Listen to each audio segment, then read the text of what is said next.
All right, Parker, your 13th Sony Open, your first time starting with a round in the 60s, so I know you're excited about that. If we Is can get that some true? comments, it is, yes. No wonder you're having me speak. Yeah, felt good today. My game's been feeling pretty good. Been doing some speed training and started to find some distance. And yeah, it's fun to play this golf course in attack mode rather than in defense mode. Take us through the card a little bit. Just one slip up, really. There was it on two, I guess, with Yeah, the yeah. yeah. Just pulled my tee shot just a little. Went in the water there on the third bounce on two by about a foot. Made double bogey there, but then from then on I just kind of felt like I played pretty solid. Had some nice shots when I was in the rough. I was able to just sort of put it in the middle of the green, and then was able to make a couple long ones, which was a nice bonus out here. Before questions, just talk a little bit about what this tournament means to you and how much it means to start off good. Yeah, I mean this tournament means everything. I think it's one of it's I this tournament inspired me to want to become a professional golfer and play on the PGA Tour, and so for me this tournament means a lot. I clean 100 feet away. I'm cleaning the bathrooms. When I was 13 years old, so. I know this place inside and out, and yeah, this tournament's just meant the world to me to be able to watch it as a kid and then to live out my dreams and play in it 13 times. Yeah. I'm glad you said you were cleaning bathrooms when you were 13 and not maybe Well, yesterday or I something. mean, if someone's sick, I'll go in there. Okay, If someone's sick, how did you prepare for this event? I mean, you haven't had a lot of chances to really play competitively on tours. yeah. Got to the islands on the 29th.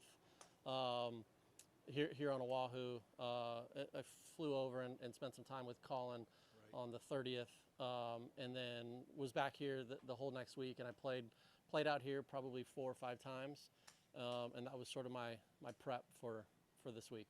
You mentioned Colin. How did that come about that you were helping him, and did it at all help you to spend time with him?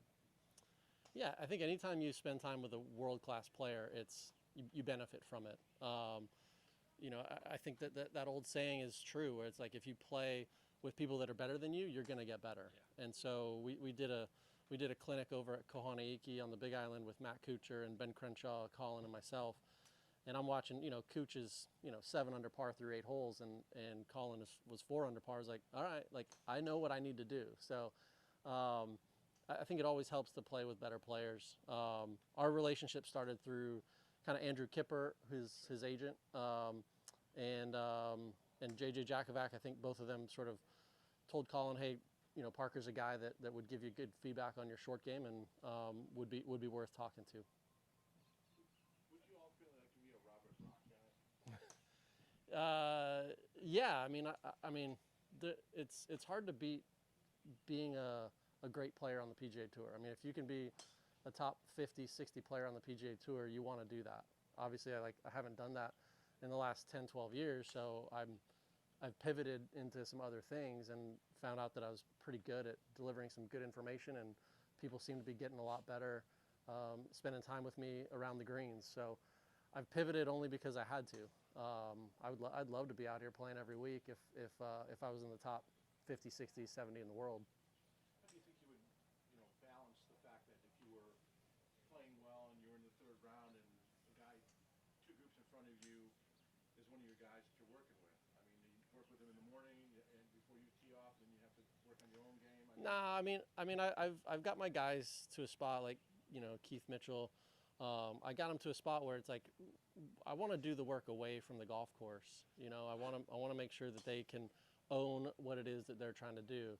I think if we're out trying to fix something before they go out and play, I think we're chasing up the wrong tree. So I try to get my guys as ready as they can be, before they go into the week. Because when you're in a tournament week, you got to have 100% belief in what you're doing. Who influenced you if you're now teaching guys short game? Who was the influence on you? Paul Azinger was the biggest influence on me. Okay. I've fought through a lot of sort of dark times playing golf, and Paul was one of those guys who reached out to me and offered, hey, come back, stay at my house. I think I can help clear the cobwebs for you and get you out of this dark place. And he really did. For 7, 8 years, I'd go back there and and we worked on it, and a lot of it was just conversations. But he was a huge help. That was starting when? I mean, Probably in 2013, 2012, probably. Yeah. So outside of Colin and Keith Mitchell, who else is in your stable? I would say that I wouldn't. I consult with a lot of guys. So, guys from Nick Hardy and Bo Hostler and Joel Damon I've worked with. There's a lot of guys that I've sort of spent a little bit of time with, but it's always just, I always tell these guys, I'm like, you're so good. It's just a little tweak here and there. And I want to continue to instill belief in them. Do you feel like sometimes it's more they get in their own way, and you try to break through that and let them realize that they don't need to be in their own way? Yeah, I mean, I think I learned from what I went through with instruction and receiving instruction, and I think I want to continue to remind my guys that they're unbelievable, and I think that sometimes gets forgot. I think guys at the highest level are perfectionists, and so I think sometimes that gets forgotten about, and remind them to pat themselves on the back, like they're really good players. You're not going to win every week, but it's never that far off with these guys. Did you communicate with Colin after last week? Yeah, we texted. Yes, he was upbeat. He was disappointed, but he was upbeat about the progress that he had seen with his short game up until sort of the last few holes on Sunday. And one other thing, you mentioned that you were working on some speed training to get some more distance. What were your numbers? And have you accomplished a little more, better numbers? And who do you work with? Yeah. I was using that stack system, and it was like Chris Como had sent one to me, and I was like, I played so bad over the summer that I was like, I'm gonna just put my clubs away and I'm gonna just try this stack system. And all of a sudden, I didn't touch a club, and I used the stack system. I went from kind of averaging 110, 111 with my club head speed to just the other day I was swinging some at 115, 116. And I can even get it around 117. So, yeah, it was a 20 yards probably of like some of the numbers that I was doing. And I spent some time with Fast Eddie Fernandez, who is a senior world long drive champion the last 3 years. Spent some time with him and I picked his brain as to what he does to swing faster. And so, yeah, taking a couple of those things. And the funny thing is the more that I'm doing it properly, the more it's going straighter. And I've always been a guy that's sort of like short and crooked, and now I feel like I'm longer but also straighter. We'll see how it holds up, but it's been good so far. Hey Parker, kind of talk about some of the other local players in the field. Some of the younger guys. You got Brent and Blaze, kind of the amateur in the field. Just kind of talk about that and just the how you've seen over the years with the Hawaii junior golf scene and just being able to be represented here in the hometown tournament. Yeah, I think it's great. I mean, I think for me, junior golf is really where I fell in love with the game, and this tournament especially is where I fell in love with the game. And so I think, for the young kids to be able to see, myself, Brent, Blaze, coming up, even Michael Castillo out here playing at 60 years old, I think it brings the community together. It shows the kids that are playing junior golf, hey, these guys are from our communities, and they made it onto the PGA Tour. They're playing on the PGA Tour. So I think it's vital for the junior golfers of this island and of the state to be able to see us in the field, so that they can look to us and say, oh, he's from the same school I went to. I can make it too. And 25th anniversary of the Sony. Does it ever get old for you to walk Waialae? No, I mean, it's like nervous as could ever be in the morning, just like so excited to play and nervous for what the day was going to bring. And so, yeah, it never gets old. There's never a minute I take it for granted.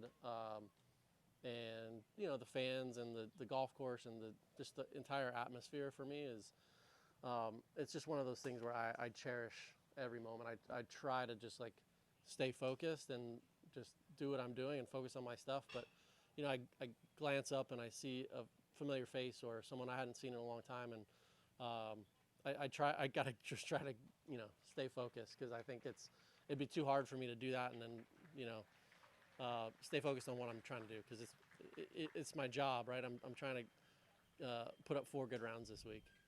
Does it also kind of throw you off when you're hearing a good shot chef or getting the chef chance now? Yeah, that is a bit funny. I've been stopped more times than I can imagine in like airports and stuff like that, and people are like, "Hey, chef," more than I was when I was playing on tour and saying, "Hey, Parker." So yeah, I think it's I've the whole mission statement of the short game chef has been to help the amateur modernize their short game. I think that there's just been so many conflicting opinions out there, and my goal is to help sort of modernize and help take what the players on the PGA Tour are doing and bring it to the amateur game, because I think for a 20 handicapper, the closest they can get to being a PGA Tour player is from inside of 30, 40, 50 yards. They're not going to be able to hit it 350 off the tee, but I can get them to chip it pretty good, and that's sort of if I can get them the right information, to me that's where I can get them to improve 4 or 5 strokes per round, which is exciting. What is it you do love about coaching?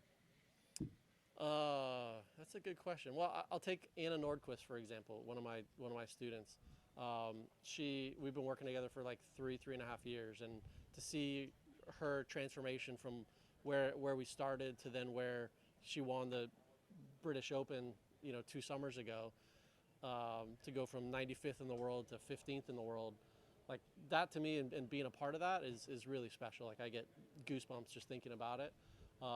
So for me, I think that's, being a part of that journey, being a part of, to help somebody realize their dreams, I think is really cool.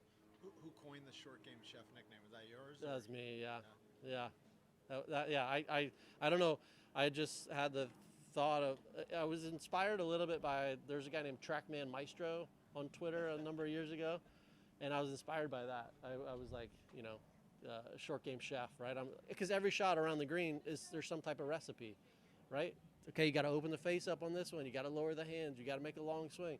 So there's different ingredients that go into every shot around the green, and that's sort of where it came from.